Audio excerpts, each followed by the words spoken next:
Hello everyone, I'm Christy from Just Peoples and I'm here with Sharmin in Bangladesh and Lucy in Tanzania, and both of these incredible women are tackling period poverty in their communities and changing what it means to be a girl growing up with a period in their countries. So because today is Menstrual Hygiene Day, we thought we'd take the opportunity to speak to Sharmin and Lucy about their work and have them explain to us what it actually means to live in period poverty and what they're doing about it and what we can all do to help girls live safely and hygienically and confidently every month. So we'll start off by getting each of you, if you can, to define what period poverty actually means for girls living in the communities that you serve. So Sharmin, if you'd like to let us know what is period poverty. Thank you, Christy, and thank you, audiences, for listening and watching us. So, period poverty, to me, period poverty is the lack of information on menstrual hygiene management, menstruation, lack of proper healthy menstrual products, lack of a sustainable menstrual management environment, like facilities in toilets, facilities in schools. All these lacks of are considered as period poverty to me. And in some of the poor, like low-income countries, it's called poor menstrual hygiene management, and in some of the developed countries, it's called period poverty. But in general, we call it period poverty to mean what are the lackings in terms of managing period in a healthy and sustainable way. Great. And how about for you, Lucy? Oh, you're on mute.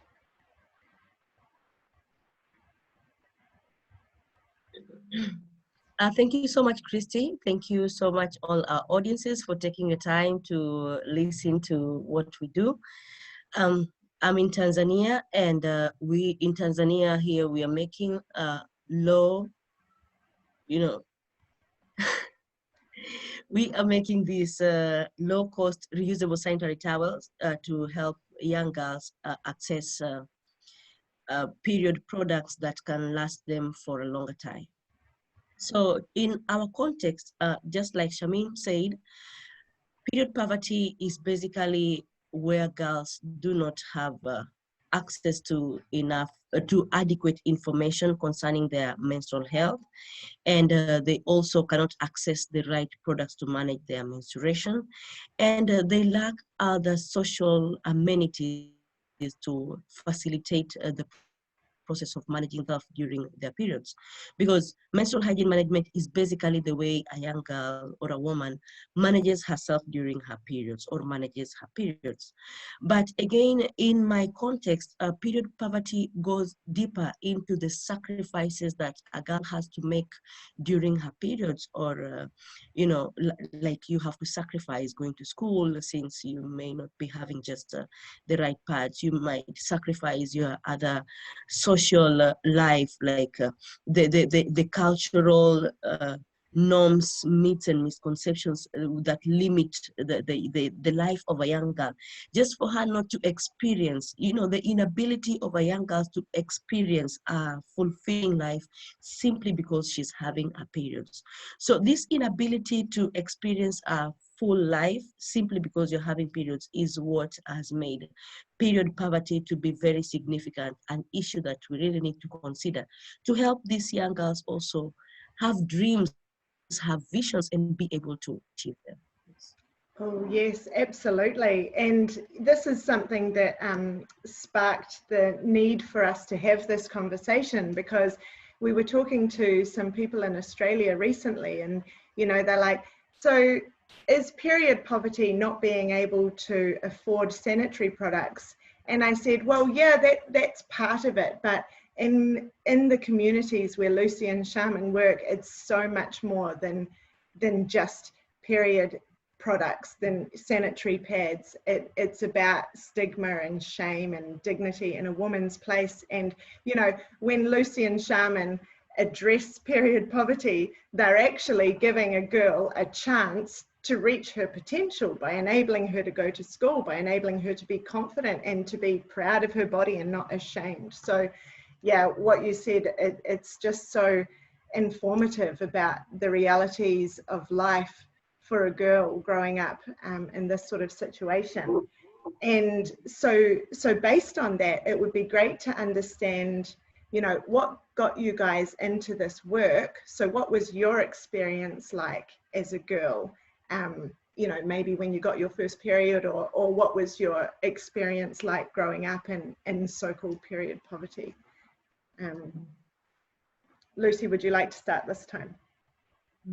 Yes, thank you so much for giving me the opportunity to go ahead. So personally, I had my first periods quite late at the age of 16. And you know, at this age, most people would think that maybe you have a lot of information, you know, different from a girl who might have gotten her periods at the age of 9, 10, 11, or 12. But then I realized that there's a whole lot of information behind just the process of seeing blood coming out of your private parts, you see. So when I first had my periods, I was in class, and then my teacher called me to answer an equation. And when I got up, personally, I felt something warm and thick, you know, in my private parts. And I didn't consider it much, but then I realized that my friends were giggling and murmuring in class. And amidst that confusion, one girl told me to sit down because I was soiled. And when I looked at my skirt, I realized that it was soiled. But then I found myself running out of class. It was just out of an impulse and not something that I planned to do. So as I ran out of class, I began thinking quickly in my mind that I must have started my periods. And what is happening? What am I going to do? How am I going to manage it? I don't even have sanitary towels. So as I was running, I ran towards the dormitories. You know, I was in a boarding school. And then I realized that during classes, the dormitories are locked. Now, what am I going to do in the dormitory? So I was there outside the dormitory standing, and as I looked on the cloth line where we wash our clothes and hang them, I saw a fellow student's, you know, pair of socks hanging on the cloth line. And quickly I thought this could be the smallest linear thing, you know, that I could use. So I pulled a fellow student's socks from the cloth line, and that is what I used as my first period. And I didn't go back to class. So I had to stay outside until during a lunch break. That's when I changed my skirt and went to class. But then I didn't know that when am I supposed to change these socks? How long is this period going to last?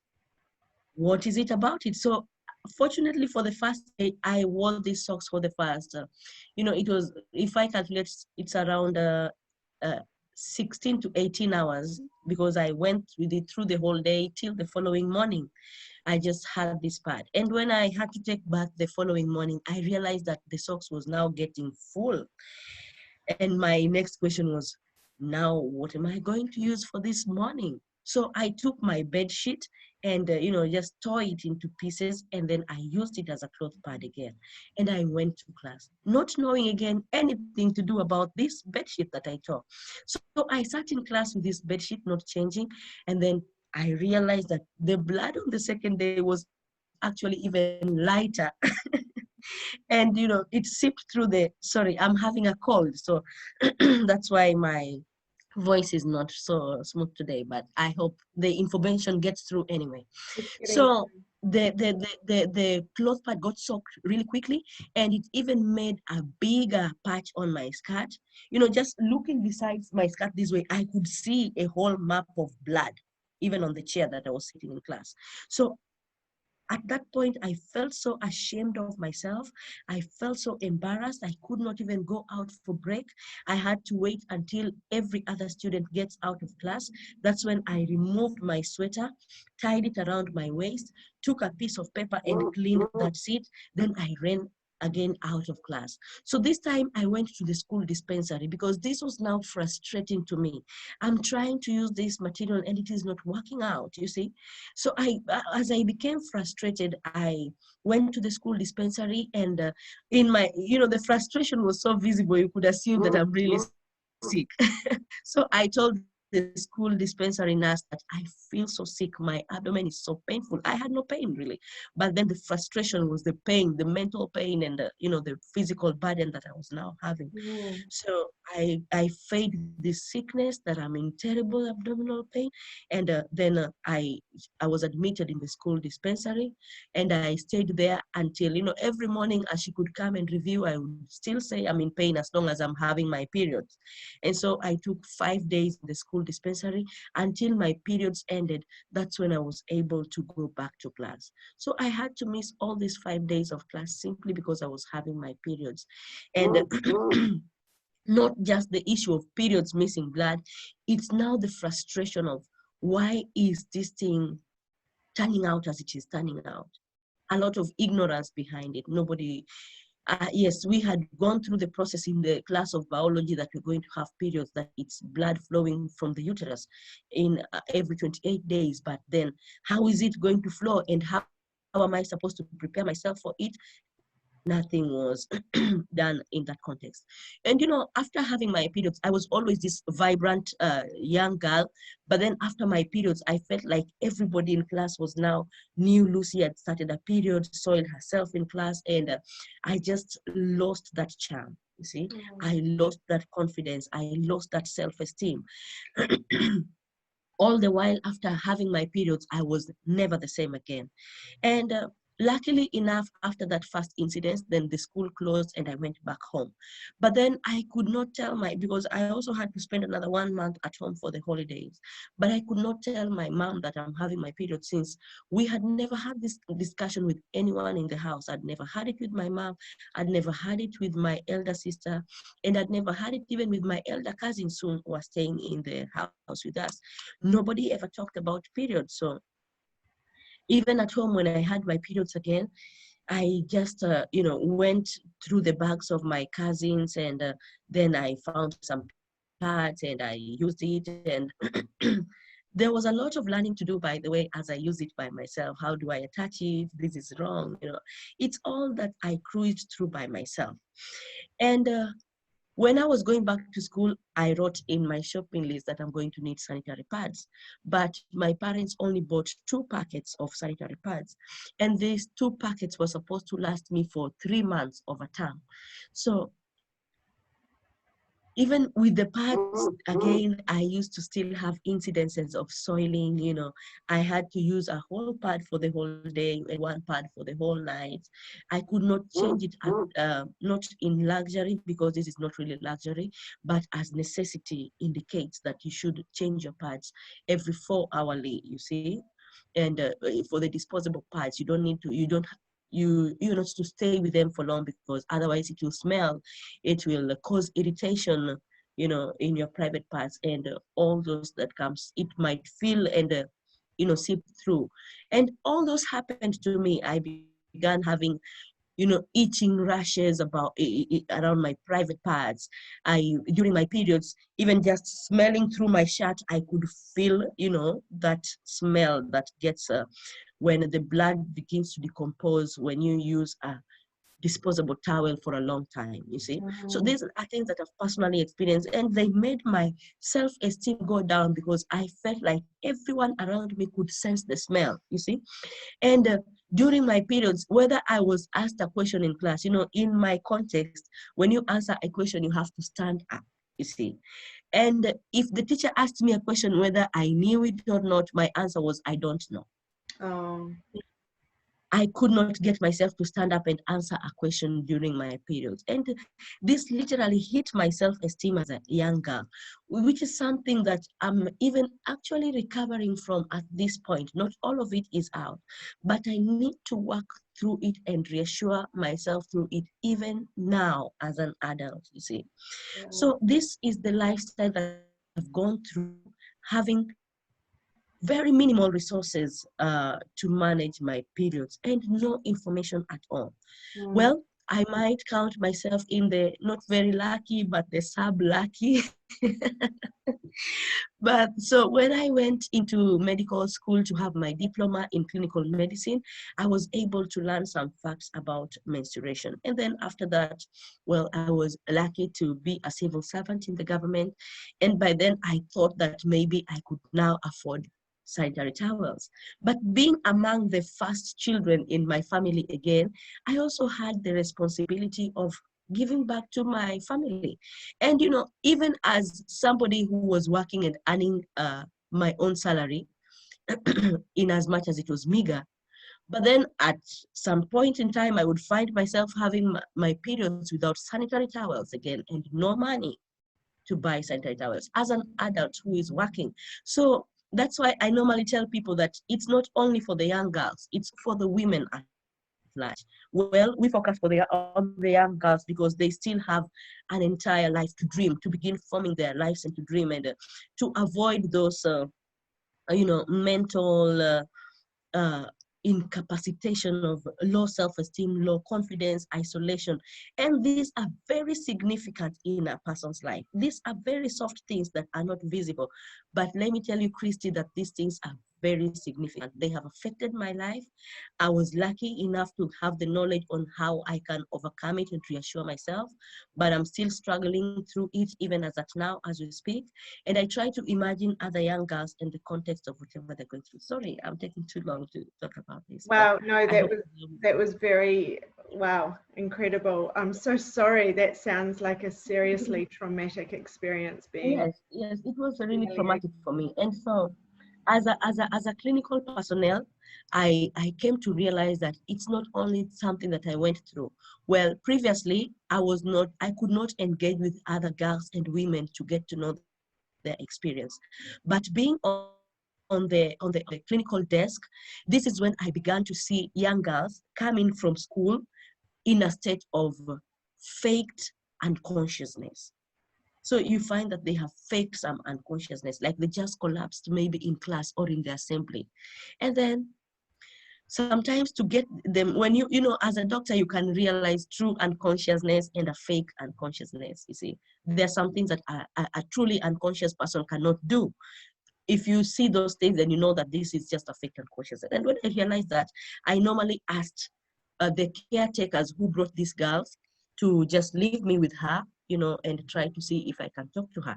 And then, you know, because they are hearing after the caretakers, the teachers and the other staff that brought them went out, then they will open up.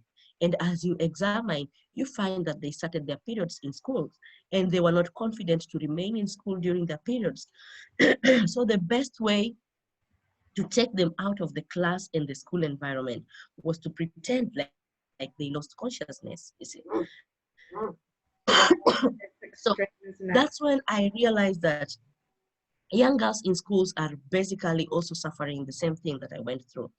And then I also used to volunteer my services with other non-governmental organizations and teach on sexual reproductive health.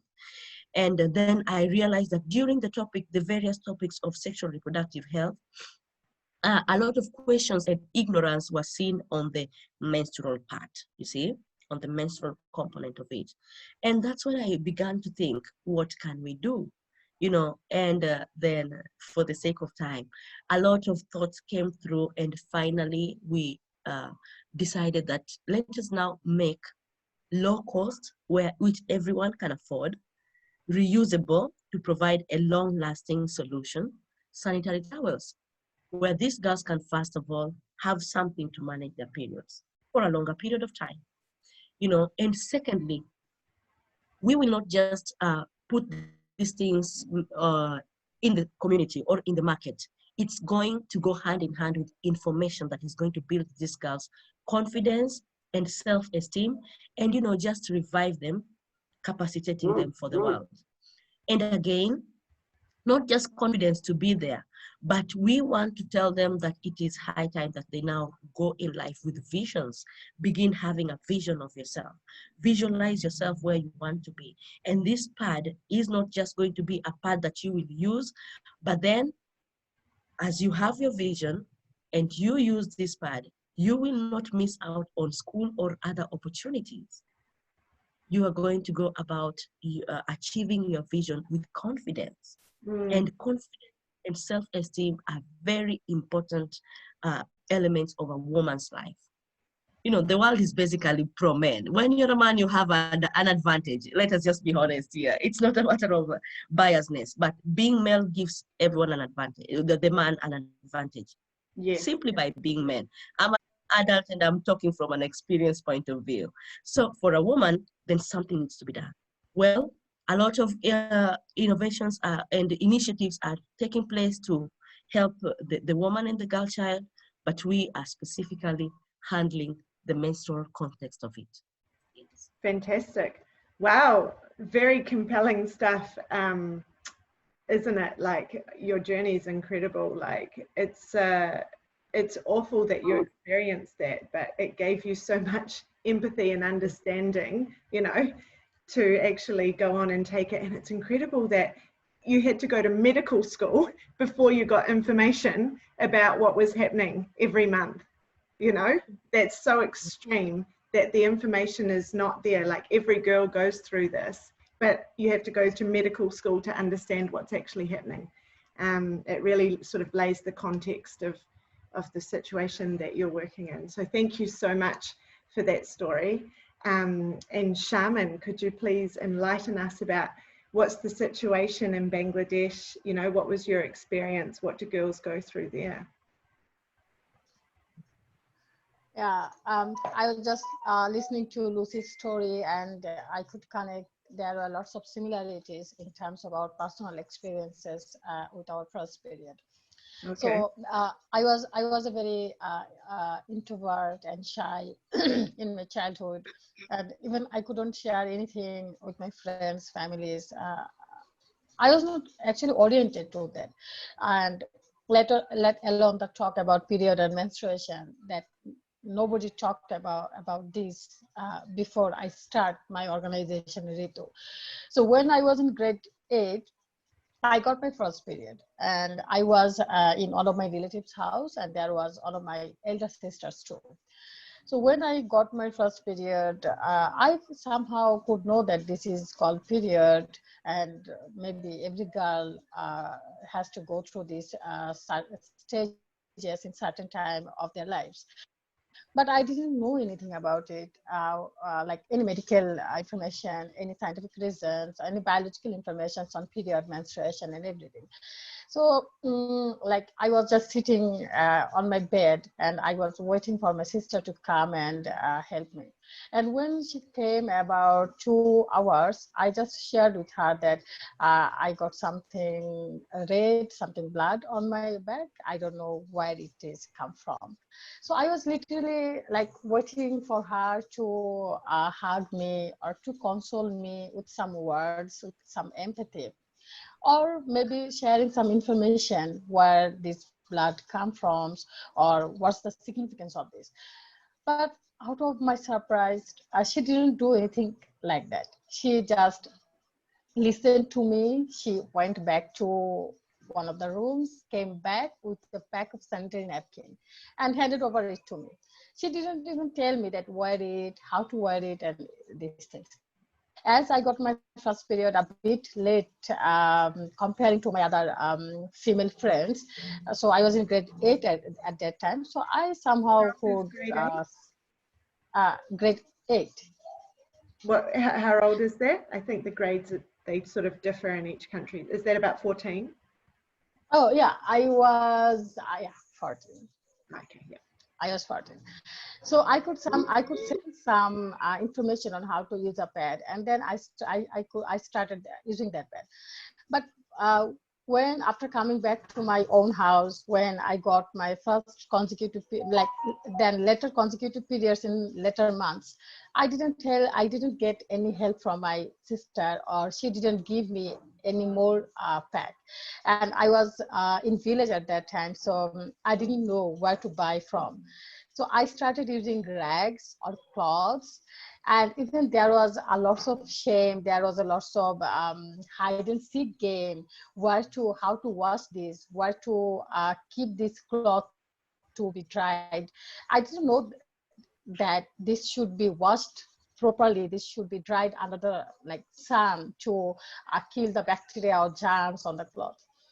So that part was very vulnerable for me. My whole adolescence period was very vulnerable because of my period. And also there were some puberty signs, like I could realize my one breast is slightly bigger than other, but I couldn't share this challenge with any of my friends or family. Every time, every day I was in mood swing. I was like, I was feeling like I have low self-esteem. I lost my confidence as Lucy did. So that was all about my experiences of my adolescence, of my first period. So many years went by. I didn't consciously think about this particular period. I was just managing like every other girl manages. But well, it was around 2009, I got to know from a newspaper that there was a girl in some part of Bangladesh. She died because of using unhealthy rags, and she like gave her rags to be dried on the grass behind her house, so that nobody can see this cloth. And somehow baby snake like baby snake was on the rag. And when the girl used that rags, because so that nobody can see it, she just took the cloth from her like storage and used it in maybe dark side. She didn't have the chance to look at the cloth properly. The snake incidentally went through her uterus. And one day, while she was in her school, she felt a terrible abdomen pain. She was taken to the hospital. She was diagnosed with X-ray, ultrasonogram. But before the test results came, she died. So that news shook me very terribly.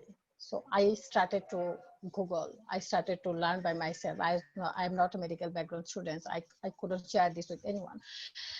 And then I started Google it. And at that time, after my graduation, I had a chance to work with lots of adolescent girls, and I felt the same vulnerabilities they were going through. I had gone the same vulnerability the poor girl died for.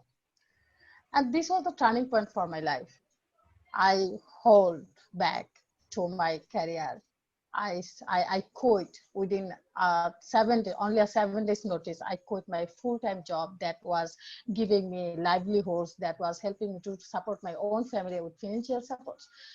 I just forgot each and everything. I just focused on that. I need to do something here to help the other girls not to be died of, because she doesn't know about puberty period. She doesn't have any menstrual hygiene product. To raise confidence among the adolescent girls, not to let them to be suffering from low self-esteem, to enjoy their bodily changes, to take the pride of being a woman, to take the pride for period, to take the pride to bring another lives in this earth. So this is not a simple thing. But because of the patriarchy, because of the social taboo, a girl takes all these things as a taboo, as a sign to be like feel inferior and all these things. So at that time, I quit my full-time job. I found it was the story of 2016. I found my organization Ritu, and that journey has another story. So that was a beginning. I started to work with Ritu, and that was all my experiences. So right now, to give some statistics to the audiences and to share with you all, 95% girls, adolescents, girls and women in Bangladesh don't have proper menstrual hygiene, healthy menstrual hygiene products or sustainable menstrual hygiene products to use in that period. 95% girls. And you know that there is a close relationship being healthy, biologically healthy, and also mentally healthy, managing period in a healthier way. And because of the 95% girls and women can't manage their period in a healthy way, 73% of them are suffering from problems with, are at risk with problems with uterus cancer, cervical cancers, and all these things. So, and in Bangladesh, the ratio of cervical cancers, uterus cancers are increasing day by day, because you can now imagine, because 95% of the girls and women are not using a healthy menstrual product, so they are at risk. So this is the statistics right now, Christy and Lucy, I'm just sharing with you. And that's why I am investing all my times, efforts, and I have built my vision here to build a period-friendly Bangladesh, where not only the girls, but also everyone of the community people will be talked about period. They will know about period. They will know about menstruation. They will take the pride of being a menstruator. So that's what I'm working with right now. And I think there are some more questions to elaborate what I do specifically. Wow, yeah, that's incredible. That snake story, oh, hit the heart, didn't it? That poor girl, like, you know, you can just imagine. I can relate to her on a, you know, on a slight scale, you know, the embarrassment, like, you know, even growing up in New Zealand, I was always embarrassed about my period. And, you know, the worst thing ever at school would be if someone would find out that you had your period, or, you know, if you had blood on your skirt or something, it would be the most humiliating thing ever. But, you know, I had access to pads and I could manage it, and I could manage it inside a toilet. I didn't have to use rags and then secretly hide them behind the house. And then she tried to grab it so quickly so that no one would see her, and it had a snake. Like, it's an absolute nightmare. And of course it's a tragedy that she died. It's just such a powerfully terrible story that sort of highlights how dangerous it is, you know, that society oppresses women by making them feel so ashamed about something that, as you say, is the power of a woman and something that we should be proud of. And, you know, personally, through my work with you two, I have learned to be proud of my period as well, because I've been like, oh yes, you know, sanitary products, very important, everybody needs them. But I didn't realize how tied it was to your mental health, you know, and how Lucy and you, Sharmin, as well, you both talked about how you lost confidence and you lost your self-esteem through your embarrassing experiences that just like took you down from being vibrant, confident girls to being humiliated because you had your period like every other girl. Like, it's just so wrong.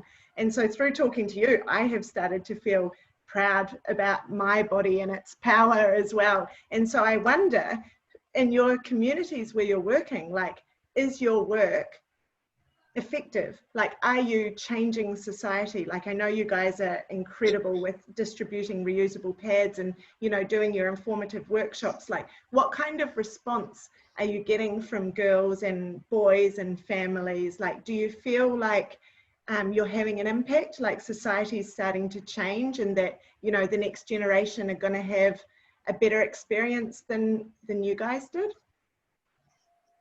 Maybe Lucy, if you want to start, either one. Yes, thank you so much. And I just wanted to share with you a few pictures that our partners, those that we are partnering with, are sharing with me.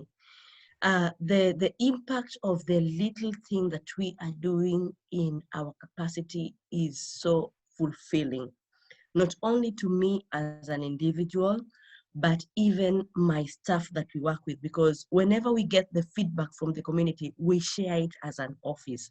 I send it to my staff, even the lowest of the levels, so that some of them put it on their status, they share with their friends, and they feel the satisfaction of whatever they're doing.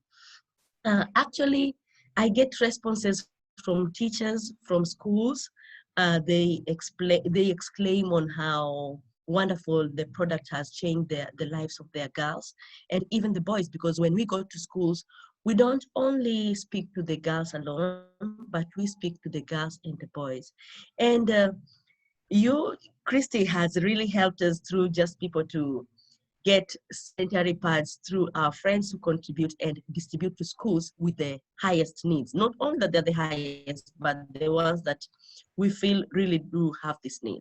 And some of the sanitary towels are given to a few boys because we also engage them in the menstrual discussion, and we cannot give out the pads without giving it to the boys. We look at the boys who have been really vibrant in the teaching, and these ones who really appear that they can be agents of change, and we give them the sanitary towels to help them stimulate the menstrual conversation in their localities. We ask them to take to their we didn't really ask them, actually they proposed that we also have sisters. We want to take the sanitary pads with the sisters. You see how the boys, after understanding, they're not even ashamed of accepting the sanitary towels anymore.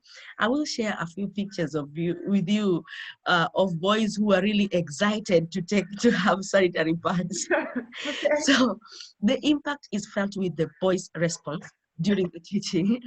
And we also get feedback from the teachers. And not only from the schools, we also have organizations that work with us and do monitoring and evaluation. So their feedback from the monitoring and evaluation is really instrumental for our work. But again, I cannot leave alone speaking of girls whom I simply meet in the streets and they have not forgotten me. They call me Madam Lucy or Dr. Lucy. You came to our school the last time. Yes, we remember you. You know, you see from their happiness that they love the information and the product that they got from you. We have also had others calling us and telling us, maybe in the last in the last session when you came to my school, I was not able to get the sanitary pad. Yes, you came with just a few, but I'm really asking you to consider me the next time you have the opportunity to distribute, since most of them, they don't stay with parents, mostly who go the next step of calling. Around 95% of those who have called me, they stay with relatives, and these relatives are only striving maybe to give them the basic needs of shelter, food, education, but they cannot go beyond that. You cannot blame them because that is whatever they can offer. But then when they explain themselves, when a young girl comes over to you and explains herself to you in that context, first of all, I applaud them for the confidence of even going out of their way, getting a phone, asking for a phone from somebody else, retaining my number until they got to call me even several months after I went to their school, and asking for the sanitary towel. Wow. So we have to just manage ways of getting it to them. I tell them, you approach your teacher, ask them whenever they're coming to town to contact me, and I will find sanitary towels for you.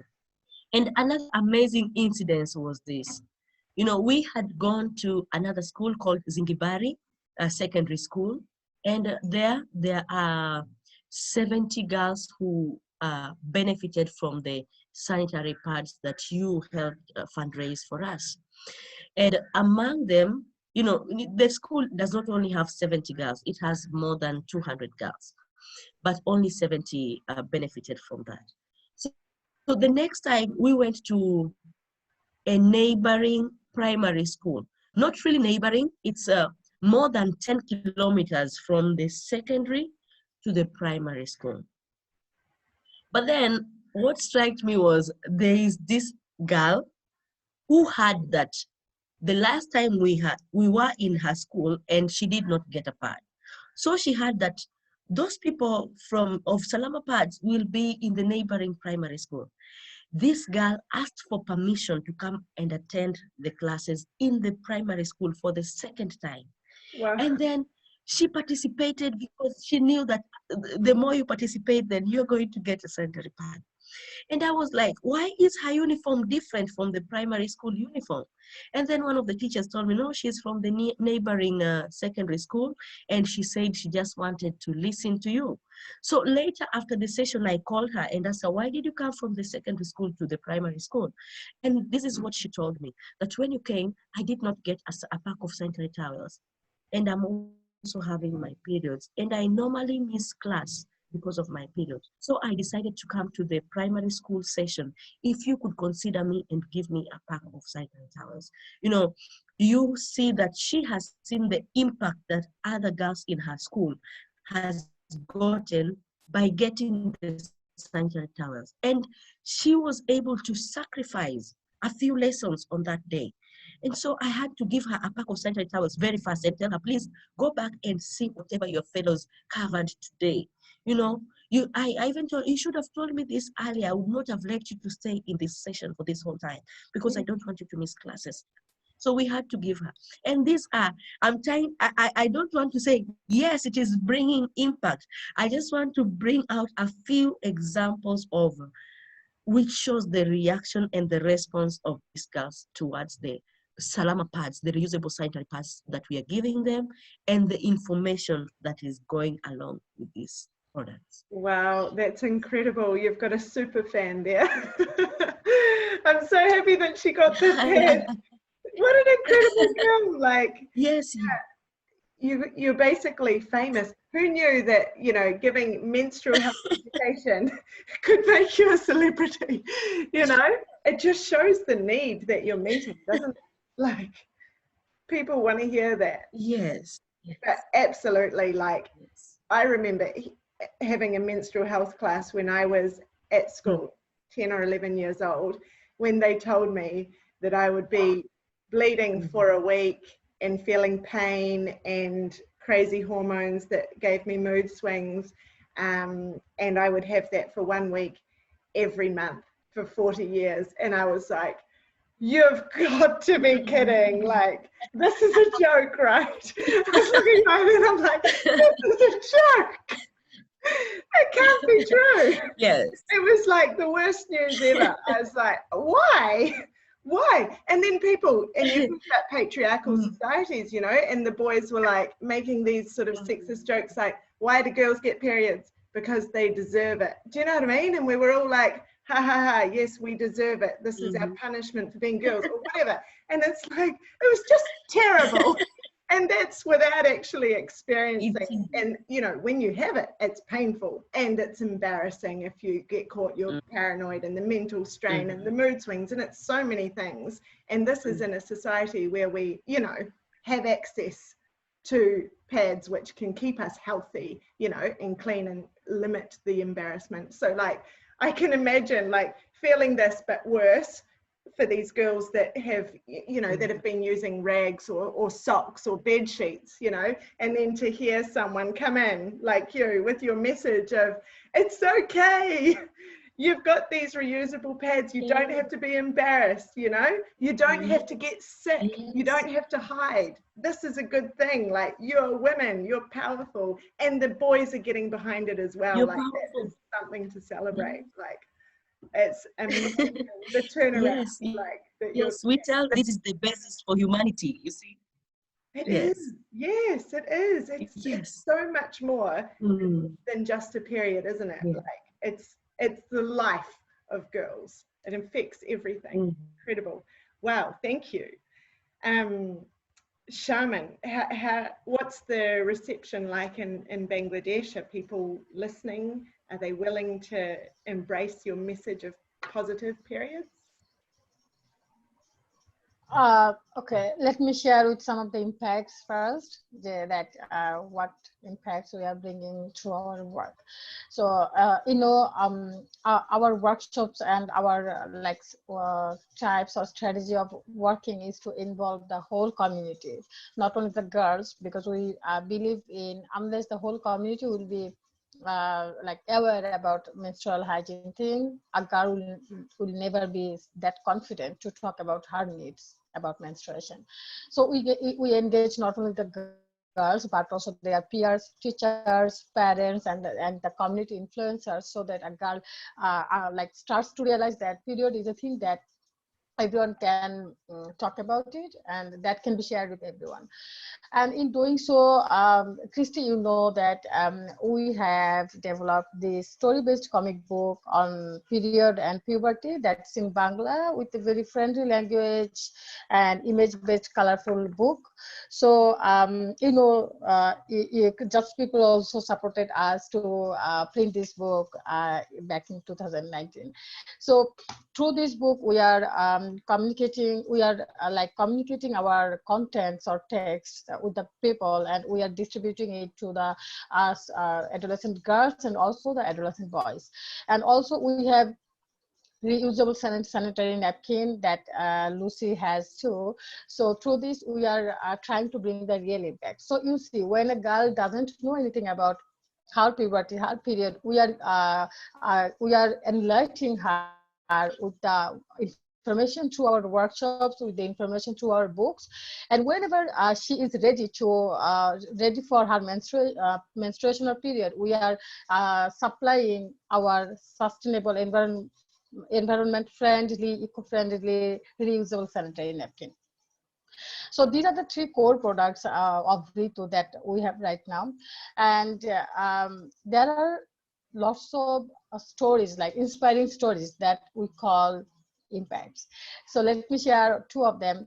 Like, we inspire the schools to celebrate first menstruation of a girl.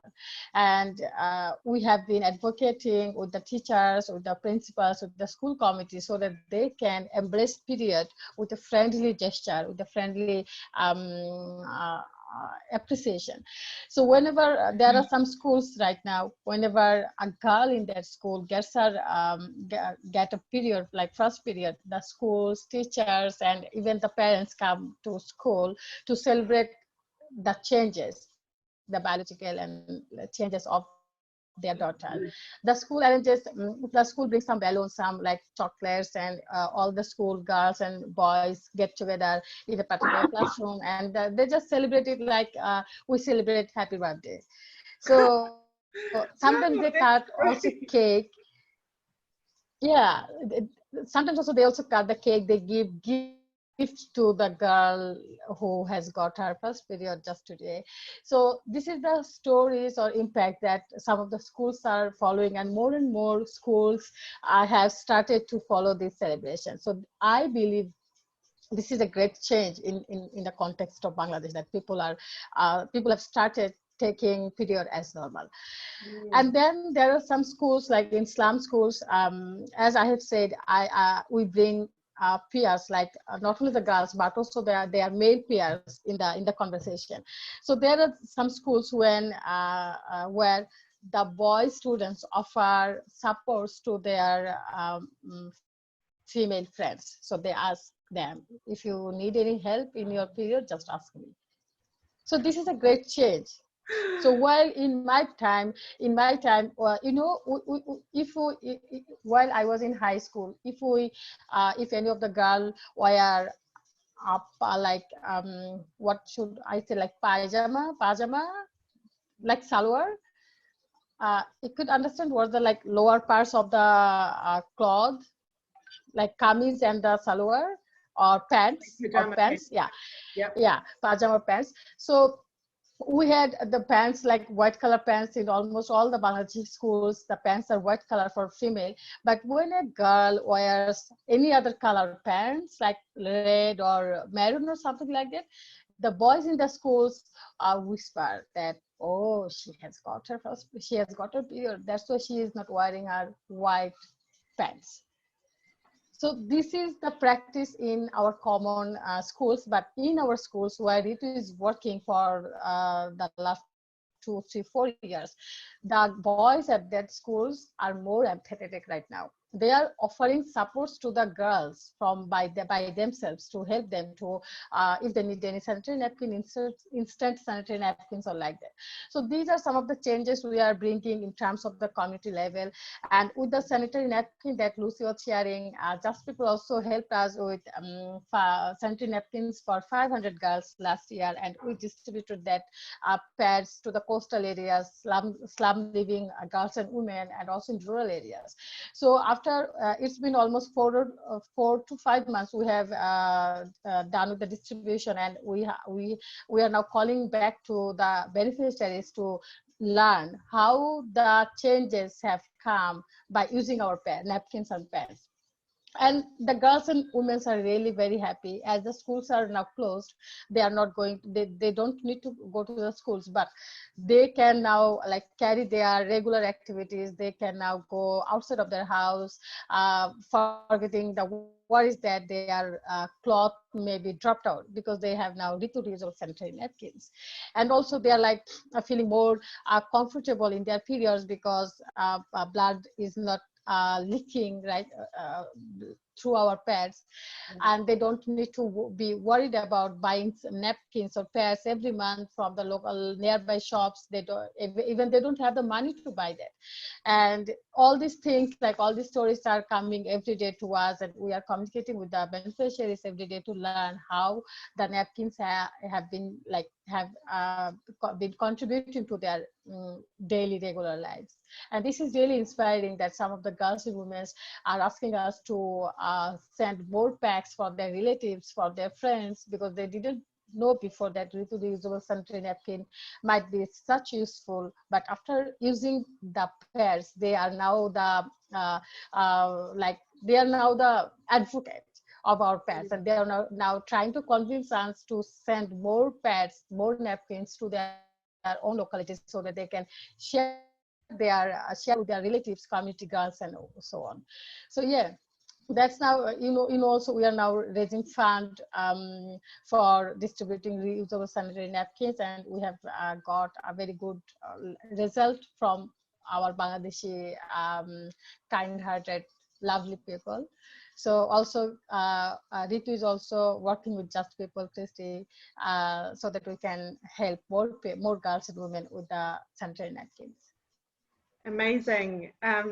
Wow, that's so cool. I love that you've got schools celebrating girls' first period. Like, think of that as a contrast to like Lucy's experience with her first period at school, you know, like that shock and shame and humiliation and all of those terrible things, and then to turn it into something like a birthday, like a celebration of, hey, you're a powerful woman, congratulations. Like, I love that. And I love that you're involving boys as well. Like, I remember there was a girl in my first year of high school, so when we're 13, and the boys found a sanitary pad in her bag, and they were like, oh my God, Emma's got a pad, shame. And then they were throwing it around the room, you know, and then she was so embarrassed that she had pads. And us as girls were like, oh my God, I'm so glad they didn't find my pads. Like, that would be humiliating, you know? And so as girls, we accepted that it was humiliating to have periods, and even having a pad was an embarrassing thing. And as boys, they were like, well, of course, it's something that we can tease girls about because they've got periods, and that's just naturally embarrassing. So I love also that you're involving the boys to the point where they're like, hey, you've got your period, can I help you out? Can I help you get any pads? Like, you got everything you need, you know? Like, it's just such a relief to think that, you know, society's changing and girls don't have to be so ashamed anymore. So yes, Christy, yeah, I want to add one more thing here. So over the years working, I have realized that affordability comes later, awareness comes first.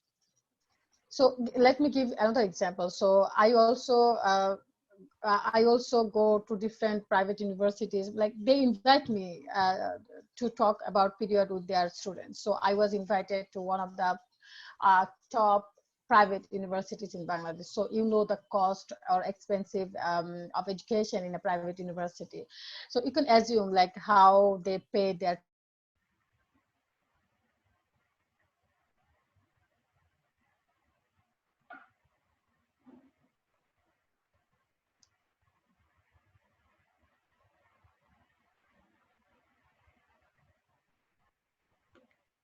Is she frozen for you, Lucy? Oh, okay, it's just me. Yeah, Sharmin has frozen for me.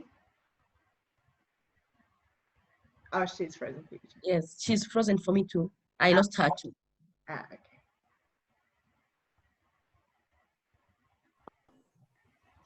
So Hello? sorry, I got disconnected.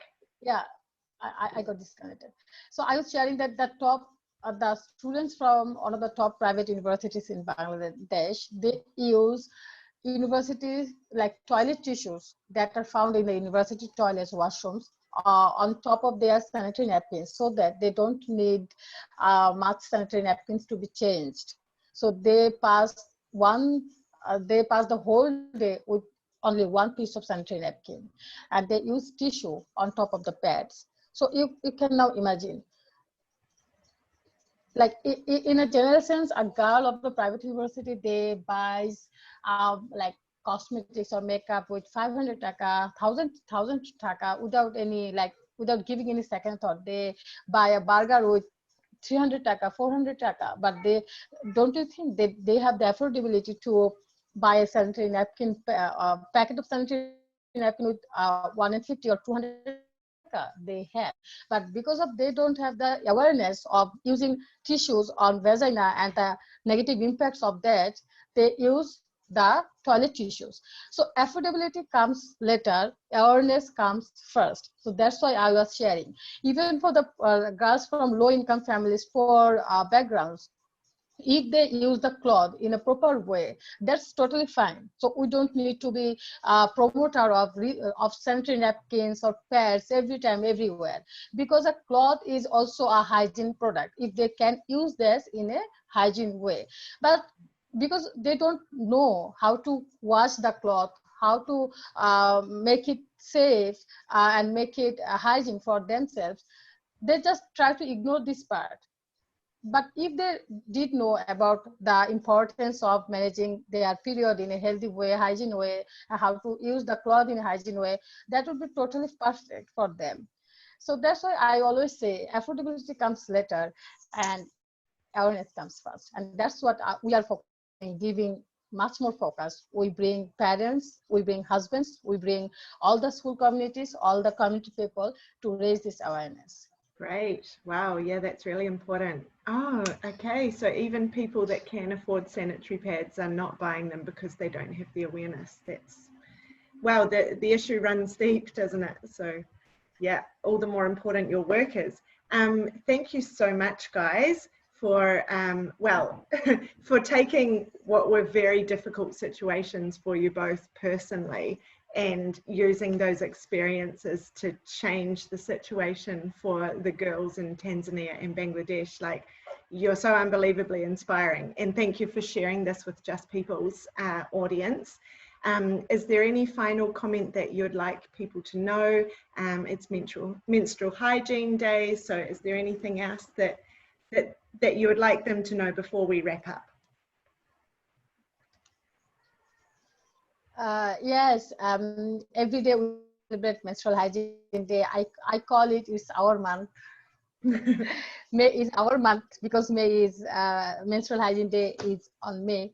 So we celebrate this month, this day with a month-long programs, and for the plan for this celebration, like for this years, we have both offline and online plans. Like I am educating the young MHM activists who are coming new to this field, how to conduct and interactive sessions. I am taking sessions for adolescent girls online.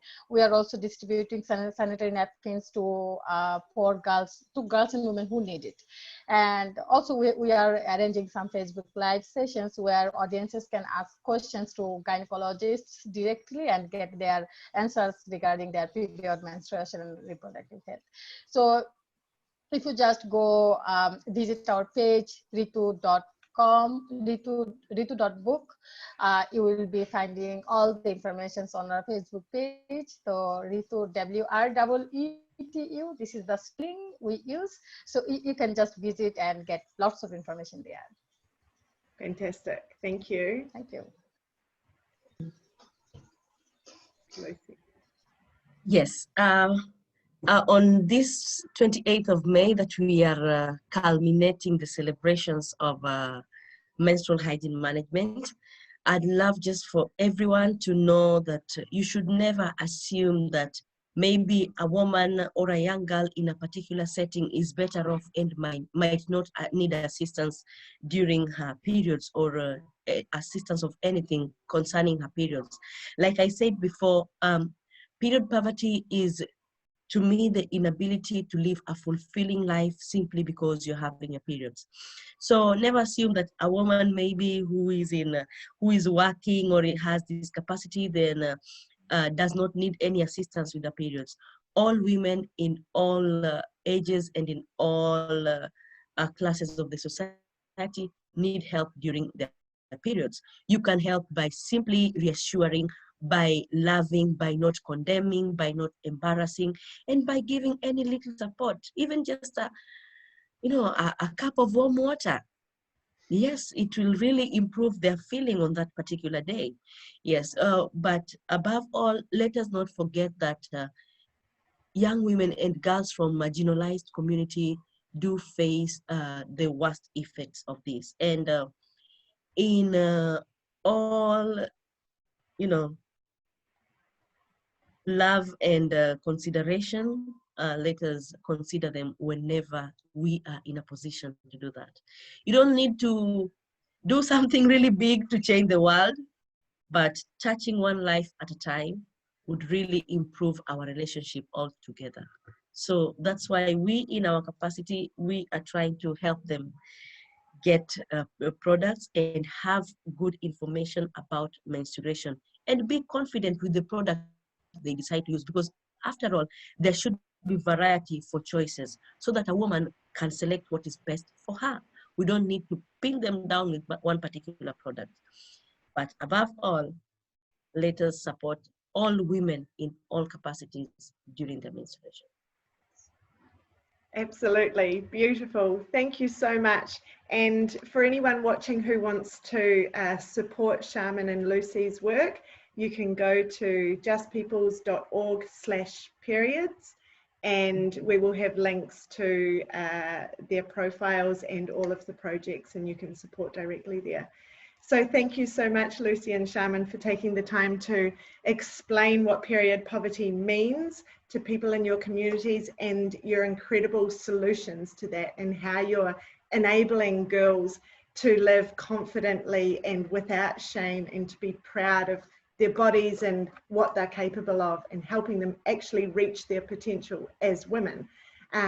Your work is so much more than the reusable pads. It's really holistic women's empowerment and is changing society. So thank you so much. Thank you so much, Christy, and your team for organizing this. Thank you. I do appreciate what you do and your team does always from the bottom of my heart, because you may never have the opportunity to come down and meet the girls directly. I pray you have that one day. But then I see it every day, the impact of your work, and I'm grateful. Thank you so much, and congratulations, Sharmin, for the work that you do in Bangladesh. And I'd really want to appreciate our listeners who have taken their time to get interest on menstruation